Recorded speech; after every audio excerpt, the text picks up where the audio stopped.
শুধু এটা নয়, হাফেজে কোরআন মনে করেন দুনিয়াতে আছে, বাপটা দুনিয়াতে থাইকা সারাটা দিন কষ্ট করছে, মা বড় কষ্ট করে সন্তানটাকে পড়াইছে।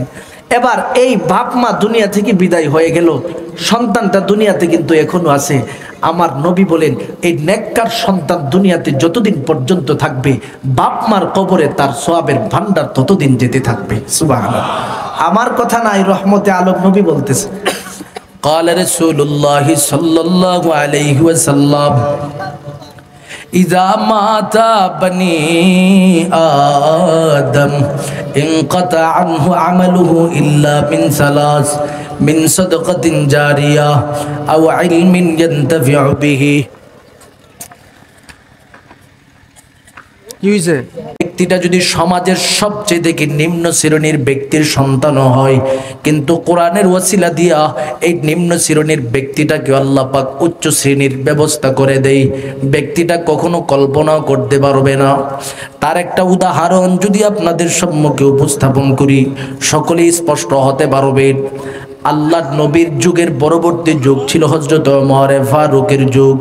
খলিফাতুল মুসলিমিনের দায়িত্বপ্রাপ্ত হওয়ার পর খলিফাতুল মুসলিমিন ওমর ফারুক রাদিয়াল্লাহু তাআলা আনহু মক্কা নগরীর গভর্নরের দায়িত্ব একজন মহাব্বতের ব্যক্তিকে দিয়েছিলেন, যার নাম ছিলেন হযরত রাফে রাহমাতুল্লাহি আলাইহি।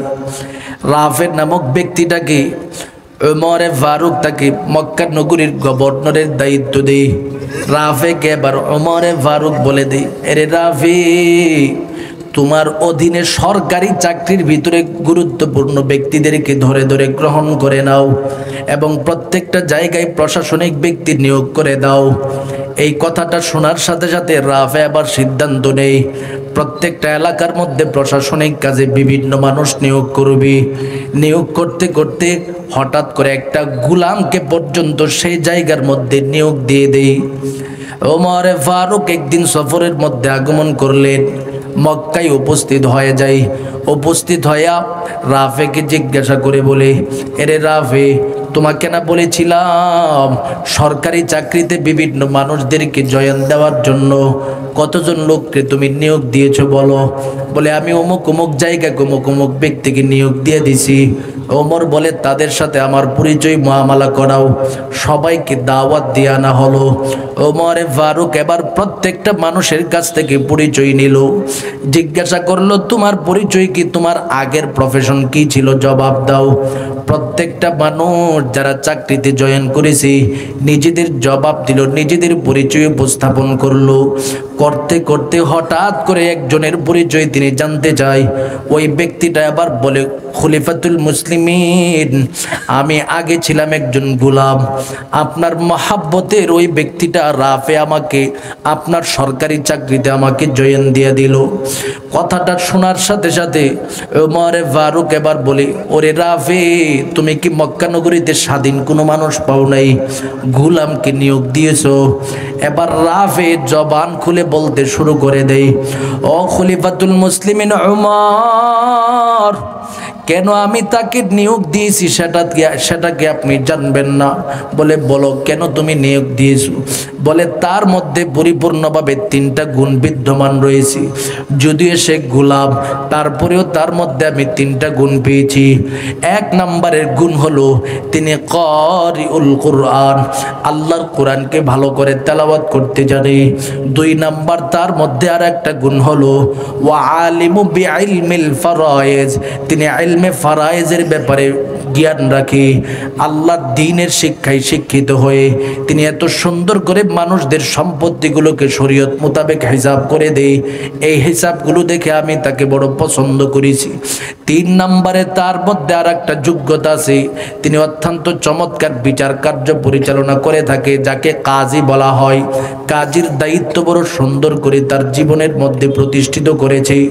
এই 3 গুণ তার মধ্যে পরিপূর্ণভাবে থাকার কারণে গোটা মক্কা নগরীর আশেপাশে প্রশাসনিক দায়িত্বের ভিতরে আমি ওই আল্লাহর মহাব্বতের বান্দাটাকে দিয়ে দিলাম। সুবহানাল্লাহ বলেন। এবার ওমর ফারুক রাদিয়াল্লাহু তাআলা আনহু এই সংবাদটা শুনিয়া চোখের পানিগুলো ছেড়ে দেয়, কান্না করতেছে আর বলতেছে, রে রাফি, তুমি এমন কি কথা আমার সম্মুখে শুনাইলা?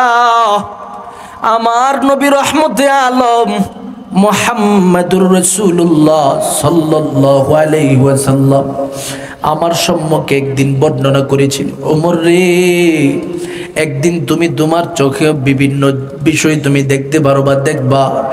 ইন্নাল্লাহা ইয়ারফাউ বিহাযাল কিতাবি আকওয়ামা, ইন্নাল্লাহা ইয়ারফাউ বিহাযাল কিতাবি আকওয়ামা। এরে উমর, আমার আল্লাহ এমন কিছু আল্লাহর মহাব্বতের গোলামরে সর্বোচ্চ সম্মান দান করে দিবে শুধুমাত্র এই কিতাবের ওয়াসিলা দিয়া। সুবহানাল্লাহ। দেখবা দুনিয়াতে এমন একটা সময় আসবে, কোরআনটা শুধু জানবে, কোরআন তেলাওয়াত করতে পারবে, আল্লাহ পাক তার সম্মান এত উঁচুতে নিয়ে যাবে, যে ব্যক্তিকে এত সম্মান দিল সে নিজেও কল্পনা করতে পারবে না। সুবহানাল্লাহ বলে। তার উদাহরণ আমরা কিছুদিন পরই বাংলাদেশে দেখতে পাচ্ছি।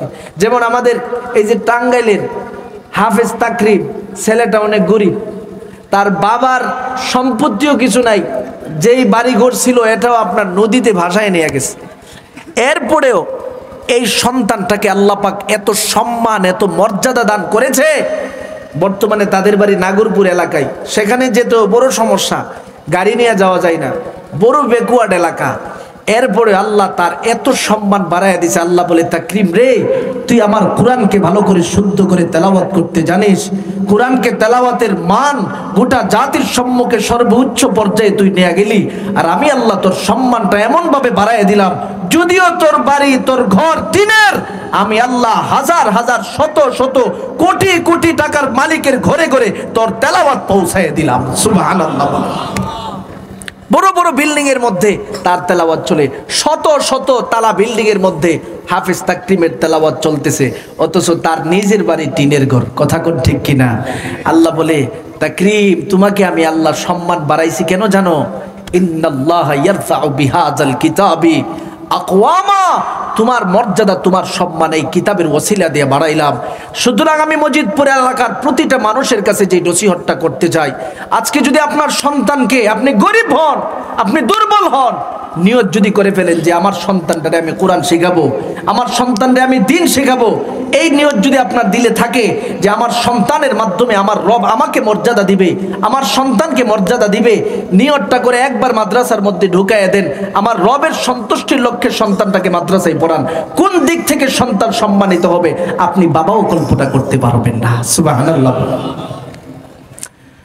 শুধু দুনিয়ার কথাই না বললাম, বান্দা আখিরাতের কি ফজিলত। আমার নবী রহমতে আলম ঘোষণা প্রদান করে দেই, যখন কোনো বাবা দুনিয়া থেকে বিদায় হয়ে যায়, হাফেজে কোরআনের মা দুনিয়া থেকে বিদায় হয়ে যায়, হাফেজে কোরআনের দাদা দুনিয়া থেকে বিদায় হয়ে যায়, হাফেজে কোরআনের দাদু দুনিয়া থেকে বিদায় হয়ে যায়, হাফেজে কোরআনের নানা দুনিয়া থেকে বিদায় হয়ে যায়, হাফেজে কোরআনের নানু দুনিয়া থেকে বিদায় হয়ে যায়।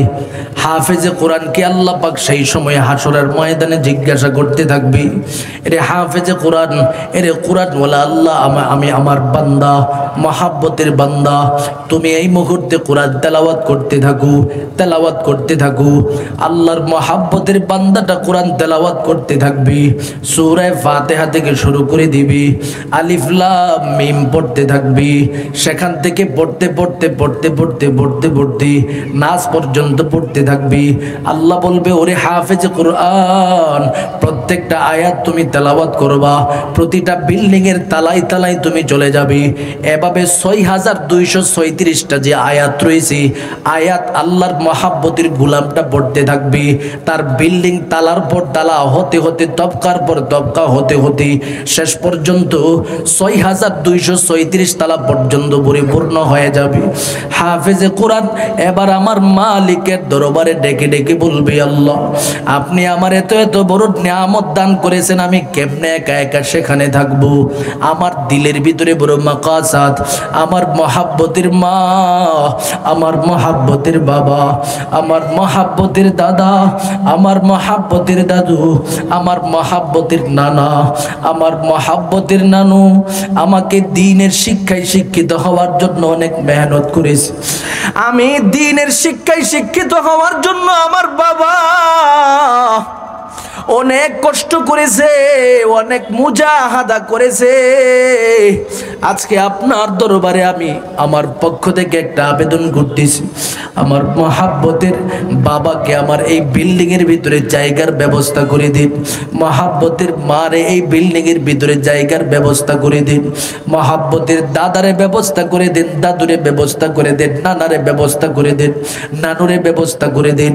এইভাবে খাঁটি জাহান্নামী ধরে ধরে কমপক্ষে 10 জন আল্লাহর বান্দাকে সুপারিশ করে আল্লাহর মহাব্বতের হাফেজে কোরআনটা তার সাথে জান্নাতে নিতে পারবি। আল্লাহু আকবার বলেন মুসলমান।